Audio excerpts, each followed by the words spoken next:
Genesis chapter 45. Then Joseph could not restrain himself before all those who stood by him, and he cried out, "Make everyone go out from me." So no one stood with him, while Joseph made himself known to his brothers. And he wept aloud, and the Egyptians and the house of Pharaoh heard it. Then Joseph said to his brothers, "I am Joseph. Does my father still live?" But his brothers could not answer him, for they were dismayed in his presence. And Joseph said to his brothers, "Please come near me." So they came near. Then he said, "I am Joseph your brother, whom you sold into Egypt. But now do not therefore be grieved or angry with yourselves because you sold me here. For God sent me before you to preserve life. For these 2 years the famine has been in the land, and there are still 5 years in which there will be neither plowing nor harvesting. And God sent me before you to preserve a posterity for you in the earth, and to save your lives by a great deliverance. So now it was not you who sent me here, but God.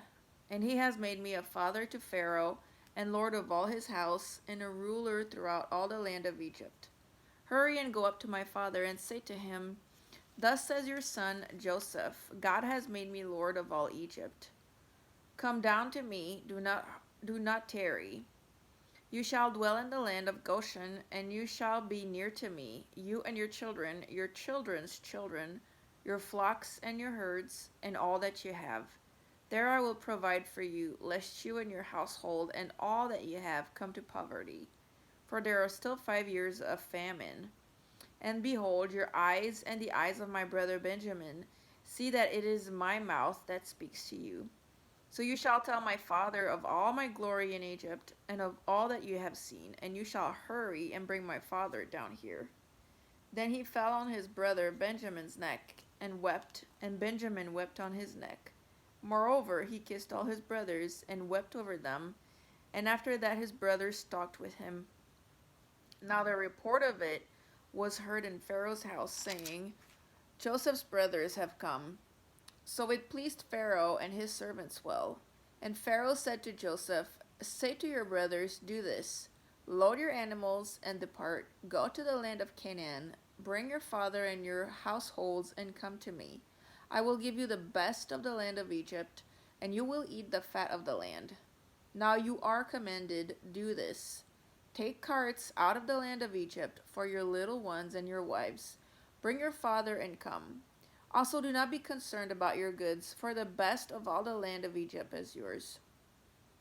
Then the sons of Israel did so, and Joseph gave them carts according to the command of Pharaoh, and he gave them provisions for their journey. He gave to all of them, to each man, changes of garments, but to Benjamin he gave 300 pieces of silver and 5 changes of garments. And he said to his father these things: 10 donkeys loaded with the good things of Egypt, and 10 female donkeys loaded with grain, bread, and food for his father for the journey.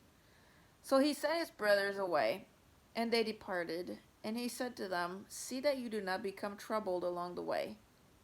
Then they went up out of Egypt, and came to the land of Canaan to Jacob their father.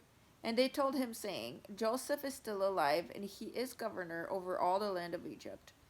And Jacob's heart stood still, because he did not believe them. But when they told him all the words which Joseph had said to them, and when he saw the carts which Joseph had sent to carry him, the spirit of Jacob their father revived. Then Israel said, 'It is enough. Joseph my son is still alive. I will go and see him before I die.'